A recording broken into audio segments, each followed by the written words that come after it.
When our family first started the college application process with our oldest child, I have to tell you, I was pretty anxious. It really felt like the mom version of final exam week. Like some outside party is going to look in at everything I've done with my child and evaluate it and decide if I've done a good job or not. And even beyond that, I was worried I would make some kind of stupid mistake and thoroughly mess up her chances for her future. So if you're feeling that way today, I have two encouragements for you. First, you figured out toddlers. That was tough, but you figured it out. You can figure this out too. Second, colleges love homeschoolers. Even places that at first glance you would think might not like us. Liberal schools like UNC Chapel Hill.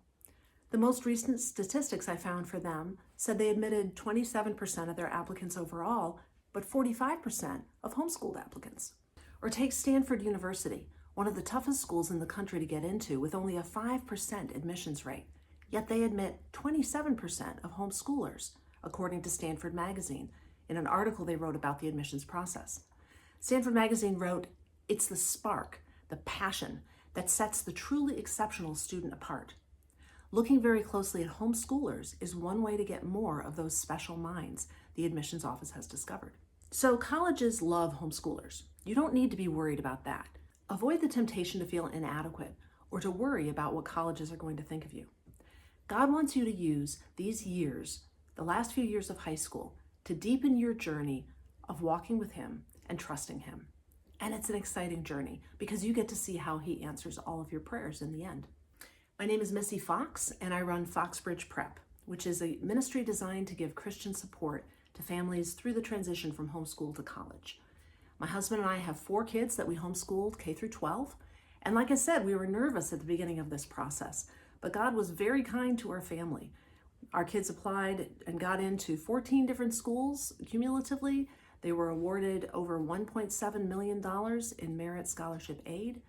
And since they graduated, we've taken what the Lord taught us through the application process on to other families and seen several of them do very well with full ride and full tuition scholarships along the way. So let's go ahead and look at some transcript information. The point of a transcript is to communicate succinctly information to the admissions office. So it's good for you to communicate it in a format that they're used to. So to some degree, we're going to emulate a public school transcript, although of course yours will look a little bit different because what we do as homeschoolers is not always the same as public schoolers. Now, there are many different formats you can use for this. Here on the screen is a chronological transcript. This is fairly typical, and you'll see that there's one box for each year of school. Note that this particular transcript lists number grades, which is fine. You can choose to put numbers or letters on a transcript. Also note this is arranged by year, not by semester. There's only 4 boxes on this transcript, not 8, and that is typical. So if something is a 1 semester course, they're just showing 0.5 credits for it instead of 1.0. Here's a different kind of transcript. This one is subject oriented, and this is showing 2 pages with the test scores on the back of the transcript. This has 1 box per academic subject. This is adapted from Inga Cannon's transcript bootcamp and also Hal and Melanie Young, who have the Raising Real Men ministry. Wonderful ministry there. This one is this is from Covenant College. This is a combination of subject and chronological transcript. It has kind of a grid in there. And you'll see that this is broken down by semester. You could do the same thing without breaking it down by semester. So which format should you use? Well, let me ask you this question. Do you happen to have a student who completed any high school level courses before they hit 9th grade? For example, Algebra 1 or Spanish 1 or something like that. Some class that they took with other high schoolers, or it was using high school level text, that sort of thing. Well, if you have that situation, it gets a little bit complicated which transcript to use, and that is very common for homeschoolers. You could do the typical chronological transcript with the 4 boxes and just cram some extra courses in that 9th grade box, because you are supposed to include high school level courses on the high school transcript, even if they were completed before 9th grade. So you just have a little bit more of a stuffed 9th grade box and call it pre-9th in the grade level in there, as well as 9th. Or you could try to do the grid transcript, but you're going to have the same problem. It's going to be kind of tight. The subject transcript works really nice for this sort of format. It also works really well for people who do a super senior year or a 13th grade, which is not that unusual. So on the subject transcript, you can just put under year, you could put 8th or 7th or 13th, or you can put pre-9th if you prefer. And this is what our family ended up using because it tended to fit the flexibility of our homeschool approach a little bit better. I will say that I am seeing more schools specifically ask for a chronological ordered transcript. They say it's their preference, so you might take that into consideration. But ultimately, I think you should pick the format that best fits your situation and expresses your student's education most clearly. Now, once the format is picked, then you have to decide what you're putting in there. You may have seen colleges have a list on their website of a minimum number of credits. For example, here is UNC Chapel Hill. They want to see 3 science courses and particular kinds that they'll list, 4 math courses, 4 English courses, etc. Now, keep in mind, first of all, this is a minimum number of credits, so if you want to be competitive for admission at a school, you want to exceed the minimum that they have on the website. But the question remains, what counts as a credit? Well, a credit is a way of expressing what would be a year-long course in a typical public school format. So there's several methods of determining if you have earned 1 credit as a homeschooler. The easiest one is if you take an outside class with an experienced teacher who can tell you this is worth 1 credit. What we just did this year is like 1 year of high school French, or this chemistry class is a year-long public school equivalent. That's the easiest way to determine it. Another way to do it, if you're teaching at home, would be if you're using a textbook. Let's say you finish the geometry book, or actually the rule is if you finish 80% of a high school level textbook, which always bothers us as homeschoolers because we figure I paid for the book, my kid is going to learn everything in there. But apparently the rule of thumb is they don't always finish the book during the public school year. So if you get through 80%, you can count it as 1 unit. But I would say go ahead and finish the book. Now, another method would be testing out. So if your child or you, if you're the student listening to this, if you take a CLEP exam or an AP exam and you get a passing grade, that counts as 1 credit. Or there are other exams you can do. Straighter Line is another source. There are many different foreign language exam providers. And I've actually seen at least one college that has required homeschoolers to take one of these foreign language exams to prove the proficiency level that they've claimed on their transcript, although that's a little unusual. But anyway, if you take one of these tests and you've completed what is understood as a knowledge base equivalent to 1 credit, you get 1 credit, whether you study for that test for a week or a year, either way. But what about those more unusual courses we might do as homeschoolers that aren't an outside class, they're not a typical textbook? How do we handle those? Well, the rule of thumb is you count the hours that the student invests in academic work, in homework, in classroom time, study time with you. And once you hit 150 hours, that can count as 1 credit. Or if they hit 75 hours, that can count as a half credit course. That comes out to about 5 hours a week for 30 weeks, which would be pretty typical. There are a few exceptions to this rule. For example, phys ed classes and fine arts classes. No matter how much time you invest in those are always just a half credit. So even if you're playing the violin for 4 hours a day, it still counts as a half credit for the year-long course. And that's just because those courses are not viewed as having as much academic content as, say, a math class. And so this is just the standard that people go by on transcripts. Another exception would be an AP class. You very well may spend 10 hours a week working on an AP course because they're just very demanding. That still just counts as a 1 credit class. And on the flip side, if you decide to, let's say you're studying for an AP class and you are doing it on your own and take the exam, so you're testing out for that credit, it's 1 credit even if you completed it in a total of 15 hours of prep. I don't know how you would do that, but so AP is very specific how much that counts for. Now, what do you do if you have something that doesn't add up to 75 hours? Maybe you spend 32 hours on something. That is not a quarter credit. There's no such thing as a quarter credit. So what you do is you combine your credits. You put them together. So maybe you have your student working on ACT essay practice, and he does 23 hours in that. And then there's a co-op class, and it adds up 34 hours over the course of the year. And then mom says, you know what, I'm going to assign a couple of research papers, and he spends 20 hours on that. You can put that all together, and that comes out, that was my dog, to 77 hours, and the mom can give a title to that and call it English composition. So what's important to do, if you do this, is to keep a record of what you counted where, so you don't accidentally count those research paper hours for a different course later, or you don't count something that you put as a course on your extracurricular resume. So this would go in your course descriptions. You'd lay out exactly what portions this English composition class was based on. Now, what about dual enrollment? In a lot of places, high school students are allowed to take community college classes during school, which is great.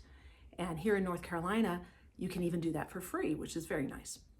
Now, you know that when college classes, a one semester class typically counts as 3 or 4 college credits. If you take one of those college classes, on the high school transcript, it would be 1 credit hour. Even though it's just one semester, it's 1 credit hour. So it's going to look like a year-long course, even though it was just one semester. So college credits and high school transcript credits are completely different animals. Now, if by any chance you take a college class that is just 1 credit hour instead of 3 or 4, like sometimes choir might be just 1 credit hour, you can count that as a half credit on the high school transcript. But generally, a typical college class will be 1 unit of credit on a high school transcript. Okay, so that's credits. Now we need to figure out, what do we call our courses? Usually you can get your course title either, if it's a class, you can get it from the name of the class. If you use a textbook, you can get it from the name of the textbook. But do be aware there's some oddly named textbooks out there.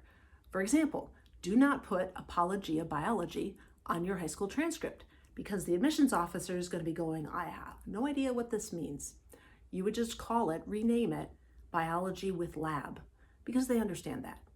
And that does bring up, when you take a science class, if you do have a lab component, always put the phrase with lab after the title. And that all counts as 1 course, 1 unit. It isn't like you have a different course for biology and a different course for biology lab. So college classes use the word college first and then the name of the class. But sometimes those college classes have strange titles too. My son took a class, it was a 2nd semester English class, English 112, and it was called Research Writing in the Disciplines. Now that does not communicate to the admissions officer that this class had a prerequisite of English 1, that this is a 2nd semester class. So we renamed it College English 2, Research Writing, because that communicates better to him what's going on. Now, you may be teaching, or your student may be studying something very unusual, and you're having trouble coming up with a course title. So what I would recommend is go Google some college catalogs and see some of the suggestions. If it's some kind of an art class, look at their list of art classes to get ideas. And then go ask a friend, this is the title I'm using for a course. What does that mean to you? Does that communicate what my child actually did? So here are some of our stranger course titles that appeared on our family's transcripts. I think my favorite in here is Honors Terrorism Policy. That was because one of our children was doing speech and debate, and the debate topic for the year was international terrorism. So she spent an excessive amount of time studying terrorism, and this is what her course title became on the transcript. Now, what about honors and AP classes? AP has a very specific meaning. If you put AP in front of the name of a course on your transcript, that means that you or the AP teacher of the class went through this extensive process with the College Board organization to get the syllabus approved and certified as an AP class. So you can't just say, my kid did calculus and it was a hard class, so I'm calling it AP Calculus. Only if you got it certified through the College Board. If you did something like that, you would just call it Honors Calculus, put a little asterisk, and note in your key section on the transcript that he took the AP exam. That would be one way to do it. Now you can call something, you can take an AP class, a certified AP class, and not take the exam. It's not required. Or you can not take an AP class and take the exam on your own. That's fine too. In that case, you would just list the AP score, or that you're taking it in the future, on the second page of the transcript and list it as an honors course, like I said. What about honors classes? Honors courses are a little bit trickier because it's somewhat subjective. You as a parent have to determine, is there something about this course that is above and beyond a standard level course? If they're taking an outside class, it's easy. You can go to the teacher and say, hey, do you think this is a regular Algebra 1 class, or would you consider this an honors Algebra 1 class? And an experienced teacher ought to be able to answer that question. Or you can look and say, what materials are they using?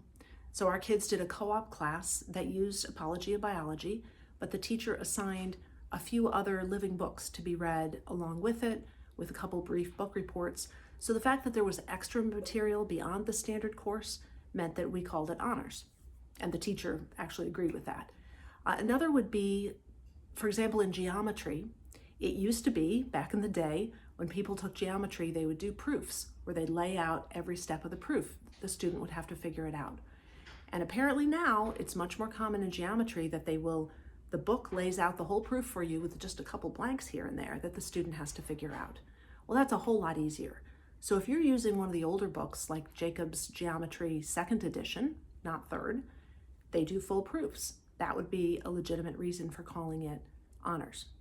So you got to figure this out. It's a little bit tricky. And again, this lands in one of those areas where the homeschool parent really has to think and use integrity and not over, fluff the transcript, but also not to short your kid. I've heard one admissions officer admonish homeschool parents and say, you guys are too stingy with labeling things as honors, because she said, we take that into consideration, the number of honors courses, or the weighted GPA it's called. That's how we're allowed to award scholarships. And if you don't put any honors courses on your kid's transcript and he deserved it, then I can't give him a scholarship from my school. So it's just a matter for prayer and wisdom in determining that. So now you're ready. You've got course titles and units of credit, and you're ready to put them together on the transcript. So here's an example, a subject-oriented one. This is similar to what our family used, and we've recommended this for many different families.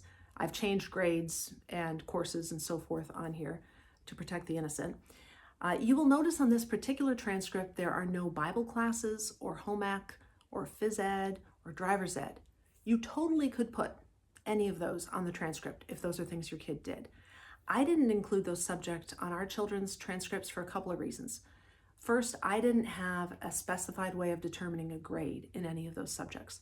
Our kids were cooking and cleaning every single week, but I wasn't evaluating it for a grade, so I didn't include it. Second, you get to the point you have so many things on the transcript, you don't want it to look over embellished, and it just was too many courses if I were to include all of those things. And third, I was concerned about the weighted GPA, and I knew that I couldn't really justify saying my kid had honors home ec just because they cooked dinner twice a week. So it actually would have brought down my kid's weighted GPA. So we made the determination ahead of time that we weren't going to make those things into courses on the transcript, but you totally may decide something differently on that. It's up to you. Some people have told me before you have to include phys ed on a high school transcript, and that is simply not true. It might be true for military academies or NCAA. I'm not as up on those subjects, but in general, our kids got into all sorts of different places, and we did not include that on the transcript. Okay, what about extracurriculars? Some people try to put extracurriculars on the high school transcript, and I advise against that for a couple of reasons. First, the word extracurricular means outside of the curriculum. That means in addition to your coursework. So it's important for you not to turn all of your children's activities into courses, because when they apply for college, the college is going to ask for a resume, or they're going to have a chart for them to fill out of their different activities and number of hours and leadership positions and things like that. And if you have, like, let's say your child has their own baking business, and you turned all of that into coursework, you counted those hours up to get 150 hours per unit, it's all coursework. Well, then you can't list it as an extracurricular activity, and the school doesn't see the benefit of that leadership involvement and entrepreneurship. So it's in your child's best interest to leave some things as extracurriculars. Now, sometimes there are subjects that do kind of cross over. So speech and debate would be one example. And what we did in our family we would count the time they spent in speech and debate club and the homework they did for club. We counted those hours up to figure out credits on the transcript. But then the time they spent in tournaments, which was extensive because they were 3-4 day tournaments and they went to several, those hours we added up and counted as extracurriculars.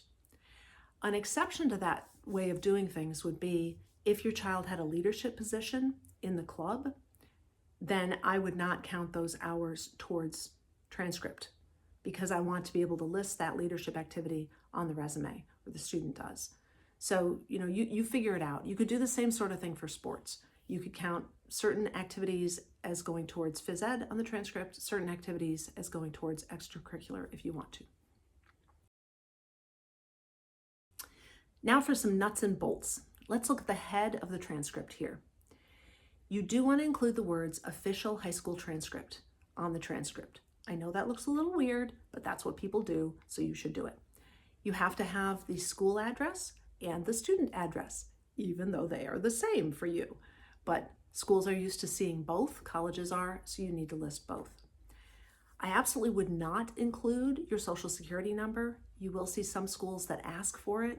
If they really insist, you could give them the last 4 digits and then take it off the transcript for everything else you apply to, because this piece of paper that you're making is going to go out to a lot of different places.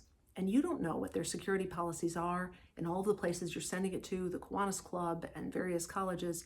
So it's just a privacy issue for you. It's not really needed on there, so I would try to leave it off whenever possible. Parents' names, some places ask for that, some places don't. It's up to you. You do need a very specific graduation day listed on the transcript. You can't just say May of such and such a year. It has to be a specific day. And personally, we like to pick a date that was pretty late in the year, like sometime in July. And that's because if your student wants to take a few dual enrollment classes, it's important to get those done before they graduate from high school, because there are a few schools out there, actually a good number of schools out there, that if you take even one college class, like community college class, for example, after your high school graduation date, they then treat you as a transfer student instead of an incoming freshman, and that affects scholarships. Scholarships are always bigger for incoming freshmen than transfer students. So ask the schools that your student is applying to if that's important to you, if you're trying to get a summer course in before they head off to freshman year. But we avoided the problem by setting the graduation date late. That also helped one of the schools that some of our kids went to. They allowed you to keep taking the ACT until your high school graduation date, and you could up your academic scholarship based on that ACT or SAT score. So we set it late so they could squeeze in another test date. Now, some schools asked for the county to be listed, and sometimes even the homeschool ID number that your state has. So we put those on our transcript as well. Okay, at the bottom of the transcript, you're going to have a section for certification, and this is where you will sign, give yourself a title like homeschool administrator or principal, something like that, and date it. You will also need to have a GPA, both weighted and unweighted, and we'll talk about that in a minute, and how many credits the student has earned and how many are anticipated by their graduation date. You want to have both weighted and unweighted GPAs because some schools and scholarships look at one and some look at the other, so you should calculate both and include both. You will also want to have a key. Sometimes you'll want to have little superscript numbers or an asterisk by certain courses to indicate this was taken at this community college, or this was taken with an independent tutor, or if you want to designate that, or this was taken freshman year when they were still at the public school. So you'll have a key in there most likely. All right, on the back page, that's where you can list different test scores. Now, many people ask, aren't schools going test optional? A lot of them have. Some of them are going back on that and requiring tests, but even schools that are test optional will very often require ACT or SAT for merit scholarship consideration. So I still strongly recommend that students take those tests. List your best scores on here. Most colleges will not want to see all of your scores, so you can just list the best test dates. And I would, if it is a test optional school you're going to, and your score is below average for the school, I just wouldn't include it. I would only list things that are above average. I put a section in here on what our weighted grades were based on. We'll talk about that later, and what credits were based on. Those are not necessary, but I think they're helpful. Also, a grading scale. This is absolutely required on any transcript you make. You have to tell them what an A- means in your school. Okay, and that brings us to a discussion of grading scales. Now, this is a decision that you make as the administrator of your homeschool. If you want, you can just list numbers for the classes on here, 96, 87. But even if you do that, you have to decide what number is going to correspond to 4 points or 3 points and so forth in the GPA, because GPAs are always given usually on 4.0. So you need to think about that. Is if you get a 92, is that going to be a 3.0 or a 4.0 you average in? And some people do a 10-point scale. A 90 is an A and an 89 is a B. Some people will say, oh no, a 95 is an A, but a 94 is a B. So you have to decide what that range is going to be. Another option would be to use letters instead of numbers for your grading scale, and this is probably the most common. And even then, you have to make choices. Are you just going to do A, B, C, D, F, or are you going to have pluses and minuses? If you do have pluses and minuses, then is an A- still going to count as 4 points, or will it be 3.67, or will it be 3.7? All of those decisions are up to you. Another decision to make is, what about A+? If your student gets an A+, does that give them more points than an A when they calculate their GPA? And I will tell you, I spent a stupid amount of time studying this, and my recommendation would be an A+ should only be 4 points, not 4.3 or 4.33, because most schools do it as 4 points and not more than that. So you want to try to follow the most common patterns. Whatever you decide on your grading scale, that's what you're going to put on your transcript. Now, things not to include on the transcript: do not include, as I mentioned, extracurricular activities or any kind of activity list. That's going to go in your resume or a different part of the application. Because honestly, if you try to squeeze that in on your transcript, you're not going to have much detail here. It'll kind of short your kid. I also would not list any awards except possibly valedictorian, salutatorian, or graduated with honors. But honestly, those things don't make a lot of sense for homeschoolers anyway, so I wouldn't include those. Again, your awards are going to go on your resume or your activity and awards list on the application. Okay, GPA calculations. Now, if you don't love math, go ahead and watch this because it's good to kind of understand the process. But I do have a GPA calculator available that I can send to you. Just contact me at FoxbridgePrep.com and I can forward that to you and it will help. But here is the process in general for figuring out GPA. Now let's say you have a student who has taken Algebra 1, Algebra 2, and Geometry, and there are their 3 grades, A-, B+, C-. Now what we do, we're going to assume these are all 1 credit year-long courses that the student took. We're going to get to half credit classes later. Now first you look up those classes on your grading scale that you made. And so for that Algebra 1, where they got an A-, how many points would that be? Well, you can see on my grading scale, I just did 4, 3, 2, 1, 0. So an A- is 4 points. So you write that down. How about Algebra 2? That would be 3 points on the grading scale. And the geometry class with the C-, that would be 2 points. So you add up all the points and you get 9. Very good, for 3 credit hours. And now you just divide. Number of points divided by number of credits. That gives you 3.0. That is called your unweighted GPA. So very good. So why unweighted? Well, that's because special courses like honors, college, and AP, those weight your GPA, which is really just a way of saying you get brownie points for taking hard things. So for honors classes, we decided you can figure out how many brownie points you get. I suppose in theory, if you wanted to say my kid gets 6 extra points for honors, then you could. I mean, that would be really weird because that's not what anybody else does. So what we decided to do is we looked at our local public schools. North Carolina gives half a point for honors, 1 point for college, 1 point for AP. So that's the standard that we used. So If your student took a 1-credit year-long class and got an A, it would normally be 4 points, but if it's honors, he gets 4.5 points.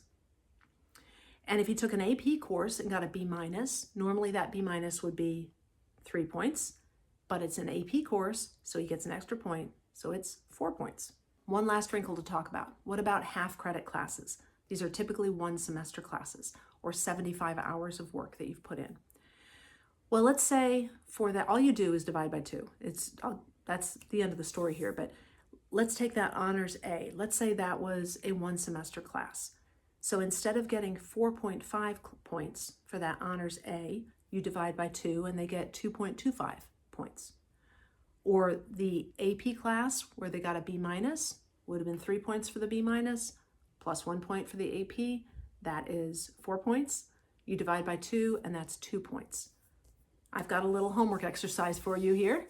So look on the page. We've got a half-credit class, a 1-credit class, another half-credit class, and I've given you the grades that the student got. So hit pause on the tape and calculate out how many points you think the student would have gotten for each of those courses, okay?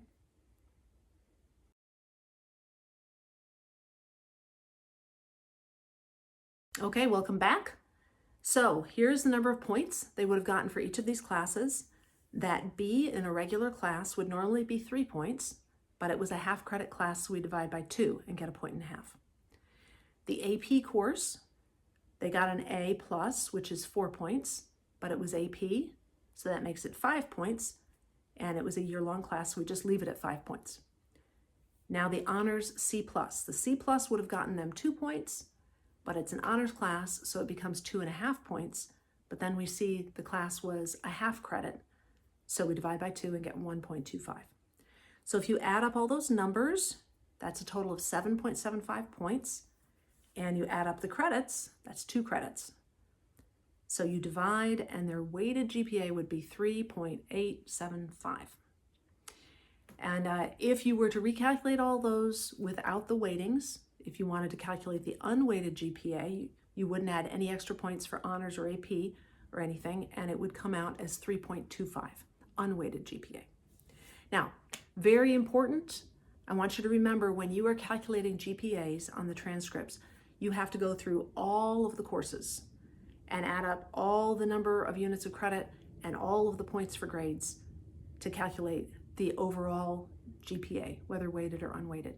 What you don't want to do is calculate their freshman GPA and their sophomore GPA and junior and senior and then average the 4 numbers. Because it could be they took a lot of classes sophomore year and not very many classes junior year, and what you just want to look at the whole list at once, if you would. Now, like I said, if you need help on this, you can go to our website and ask for the GPA calculator, and I will happily send that to you. Okay, sending the transcript. Now, if you are asked to give a paper copy, you just print it out, double-sided, on decent quality paper. You don't have to get anything fancy, but I wouldn't get the very cheapest stuff they have available at Staples either. So something that has a decent weight to it. Print it out double-sided, sign it, and off you go. You mail it.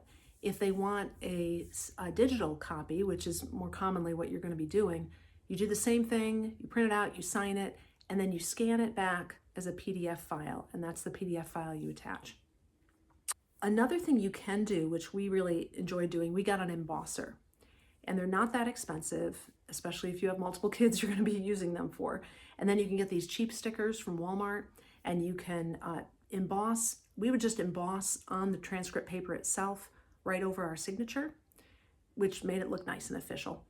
And then we like to emboss that stamp, and we used it when we made diplomas for our kids, because yes, you can make your family's diploma for graduation. You can even buy those nice fake leather booklet things that the diploma slips into. It looks very nice. So we enjoyed having an embosser, but that's a perk. You don't have to do that.